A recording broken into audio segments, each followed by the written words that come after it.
Be the Talk, episode 192, featuring Ellen Goodwin. Welcome to Be the Talk. We go behind the talk 7 days a week for tips and techniques to help you change the world. I'm Nathan Eckel, and a talker myself. I'm interviewing others who change the world with their talk. You can too, even if you've never given a talk before. Let's get started with today's show. We are live with Ellen Goodwin. Ellen, are you ready to talk? I am absolutely ready. Let's do it. Ellen Goodwin is a sought-after speaker, trainer, and productivity expert who inspires digital entrepreneurs to cut the BS, turbocharge their results, and become the action hero of your business and your life. Ellen co-hosts the Faster, Easier, Better Show podcast, and she is in San Diego feverishly working on her upcoming book. Ellen Goodwin, welcome to the talk. Thank you. I'm happy to be here. So your recent TEDx San Diego talk is called How Dive Bars Can Change Your Life. And they can. You've got 10 amazing takeaway reasons. But my favorite takeaway is that, who was it? It was David Crosby of Crosby, Stills, and Nash. All I'm going to say is this, Talk Universe, he might not be a lookalike. Ellen, That's take true. us behind the talk. Oh, okay. The talk, dive bars, how dive bars can change your life. I have to correct you because there was 10.5. You're right. 10.5 at the end. 10.5 ways Point. that I love dive it. bars can change your life. And, we looked at all the different things, people you meet, how you behave, all the cool things that are on the walls, the things you're only going to find in dive bars. And it was just really fun to share that because I run a Dive Bar of the Month Club. So oddly enough, I know a lot about this stuff. Oh, I love it. Well, hey, if you come out to Philadelphia, we'll go to a dive bar, otherwise known as a classic cheesesteak joint, if you're not a vegan or vegetarian. And I mean, I think the vibe is somewhat similar. I'm throwing in the local references here a little bit, but it's a local place, attracts local people. I love how patrons of the past are still living in the dive bar. And basically the dive part of the dive bar is when a bar opens up and everything's all new in the city and it's only 30 years old. And, it's in the pub age of the colonial times. That's one thing. Or the founders of San Diego, the religious founders, that's one thing. But then time goes by, the decades add on, and a nice upscale bar becomes a dive. So that's the etymology behind the dive. And, back to that piece, I love how the past lives on, in people that still know your name in a dive bar.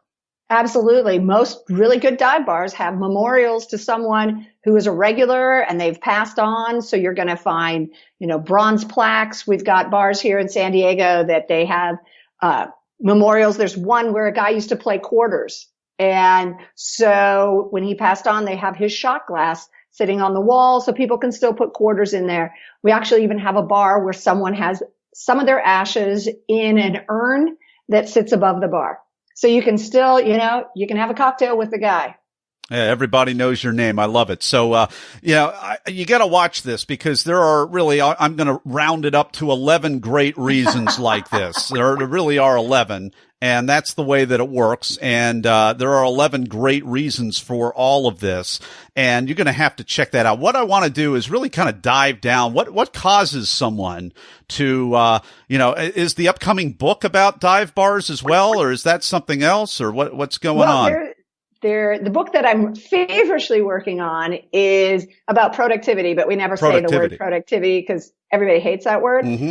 But I am also in the back burner working on a book based on, and it's more of a small kind of gifty book based on the dive bar whole talk. I've given several talks about dive bars. I just did one last week. And so, people want to know. So yeah, absolutely there'll be a book about dive bars coming out. And Ellen, I think it's just brilliant, the psychology behind the framework of a dive bar, because if you're, I mean, I'm not going to use the P word for productivity, but if you're efficiency, that's not much better. I mean, that kind of raises the anxiety a little bit when you use the P word or the E word. And it's like, oh, I'm not putting enough widgets together enough, or there was too many returns or defects or whatever. Right. When you're talking about a dive bar, it's like, which is the opposite of anything. Lower the wall. Lower the wall. Everybody knows your name. It's the place around the corner. You're going to bump into Mo, or you're going to bump into, if it's San Diego, we were joking about Ron Burgundy's alter ego, who is famously from San Diego. I mean, everybody can relate to that, relax a little bit. And in today's world, if you don't have enough emotional intelligence to be able to totally go 180 and act and relax and kind of put on that laid back persona so that you can go and drive performance or whatever that you were really brought in there to do, then people aren't going to let you in. They're not going to let you in, let the wall down. So did that factor into it, or was this just kind of an issue of the heart and you just kind of embraced it and it kind of works its way into the other work that you're doing? You know, I've always loved dive bars. Years ago, I used to be a graphic designer, so it wasn't like I was like worried about everybody getting stuff done. But my neighbor and I both enjoyed dive bars. We would go like once a month, once every couple of weeks to a dive bar for breakfast. And we came up with the idea of, hey, let's put together a dive bar of the month club. And so there was no deep thought into it. It was just like, we like them. Our friends like them. This is an excuse for us to all go at least once a month somewhere we've never been. And that was 8 years ago. So we've evolved it, over 8 years. Now we've got a Facebook page, a website, Evite group, and we're on Meetup, and we have over 4,000 members in our Meetup group. Obviously, they don't all make it to the meetings because it's where you're going to find a dive bar. That would be a, I don't know what that would be, a pancake bar or something like that. If all 4,000 really people. Bar. Yeah, that would be rough. And you are a bestower of monthly awards. Well, each month everybody they don't get the award. They just get a picture of themselves with our sign, and that goes on our Facebook page. It goes on our website. They, get immortalized, not memorialized because they better still be alive. They get immortalized on, a couple of our sites. So, yeah, but brilliant. we don't judge like who's better. They're all good in our eyes. Yeah, well, I love the completely subjective and changing, morphing criteria. I would imagine that you might use to award a special recognition of that nature. True. I mean, some bars are better in this way. Some are better in this way. Sometimes we go where it might not be super divey. I got to say the West Coast is probably harder to get good dive bar because the East Coast is really good. It's a default by default. Yeah. We just went to Key West, which is pretty much ground zero for dive bars. And we had the best time. Yeah. So. Well, there's a taco place called B.O.'s in Key West, which I don't know that it really, I think it serves beer, but with a name like that, it almost sounds like it was more of a taco stand, but I think the entire island of Key West may qualify as a conglomerate, 20 square miles of dive bar feeling. The spirit lives on, right? Oh yeah, absolutely. In Margaritaville. Yes. All right. Hey, we've been having a little extra fun with Ellen Goodwin. Her TEDx talk is called How Dive Bars Can Change Your Life. And they really can. We're going to be right back with Ellen, and we're going to pivot over to you, more importantly, Talk Universe, coming up in just a moment for the Blitz Round. People ask, how could I start a 7-day-a-week podcast? It's because of what I've learned from my mentors. Some of the best mentors in history aren't around anymore. They've left hours of one-on-one mentoring behind in their books. Each month at Classics on Tap, I record a new chapter from a classic business book to help you make a difference.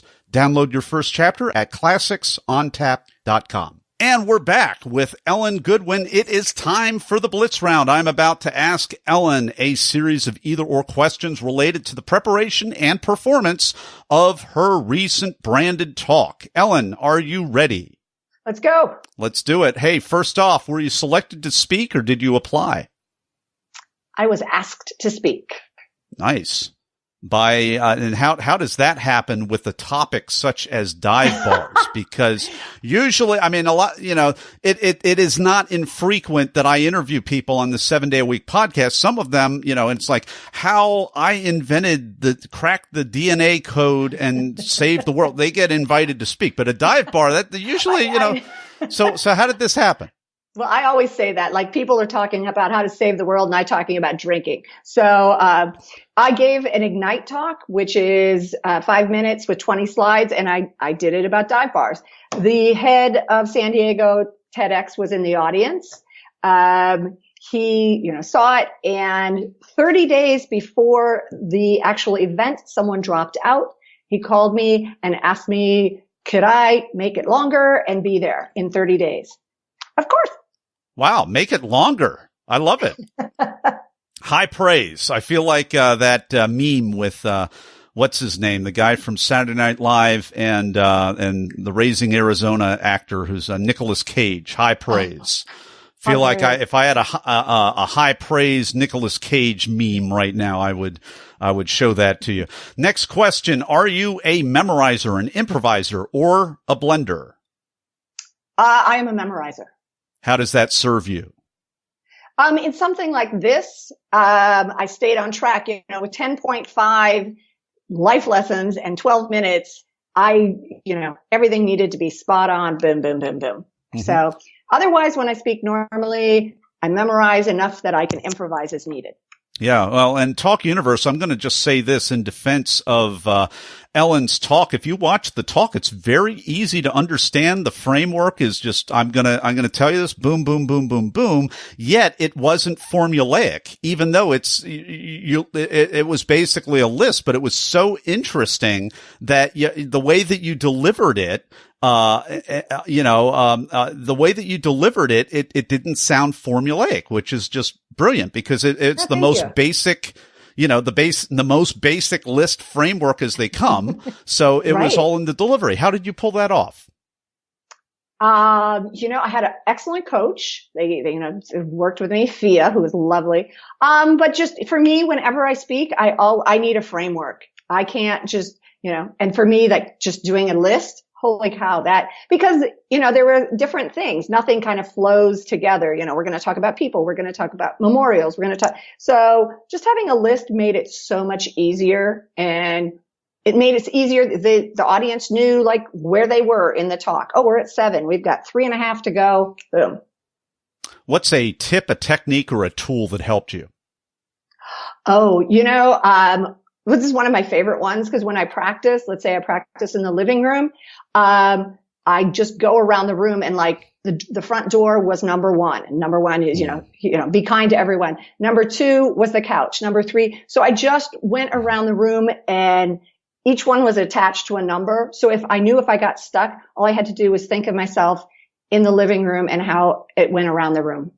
And I use that with other talks. What was the most unexpected, strange, or just plain weird thing that happened during or right before your talk? Oh, when I went out, I accidentally hit the button and we went ahead a slide. So when I looked at the monitor, surprise. And it wasn't a terrible thing, but it was just like, oh, that's not the slide I wanted. Were you able to figure out what was going on in the moment without getting completely, sidetracked mentally? Nobody knew. Nobody knew because all it was is you just missed the picture of our logo. So if you watch it, you have no idea. Nice. Very nice. Okay. What was what would you say the biggest challenge of this talk was for you? That I had 30 days. Actually, I mean, that was good and bad because I've talked to people that had like 5 months and holy cow, I would not want that sitting on me for 5 months. So just the shortness. And then, I memorized the whole thing when I would walk in the morning. So this is really interesting. Muscle memory is real because I could do that talk like nobody's business while walking. And then when I went to practice in the living room and I stood still, I couldn't remember a thing because I wasn't moving. So that was like a big heads up. We've been enjoying this very fun, extra fun conversation with Ellen Goodwin. Her talk is called How Dive Bars Can Change Your Life. And we want to let you know where you can go to actually check out that talk. You can type it in to Google, or you can also go to our website, BeTheTalk.com. In the show notes page, we will have a link for it. And we were going to have a link for you to connect with Ellen Goodwin at ellengoodwin.com, where you can find the, divebarofthemonth.com? What is that other one? We also have a website, divebarofthemonth.com. Divebarofthemonth.com. Yeah, the TED Talk's on there as well. So, yeah. All right. Well, you can connect on the show notes page, and we'll be right back in just one moment with Ellen Goodwin for the final word of advice. Everyone wants to change the world, but not everyone knows the first step. Before you can change the world with your talk, it has to be selected. So grab the templates, timelines, and tools that I use to get my talk selected at BeTheTalk.com. And we're back with Ellen Goodwin. It is time for the final word of advice for Talk Universe. I would say that strangers are just friends you haven't had a drink with yet. Ellen Goodwin, thanks so much for coming on the talk today and sharing your wisdom with Talk Universe. This has been a blast. Thank you so much for asking me. Thanks for listening to Be the Talk. For tips and resources to help you change the world, go to BeTheTalk.com. See you tomorrow.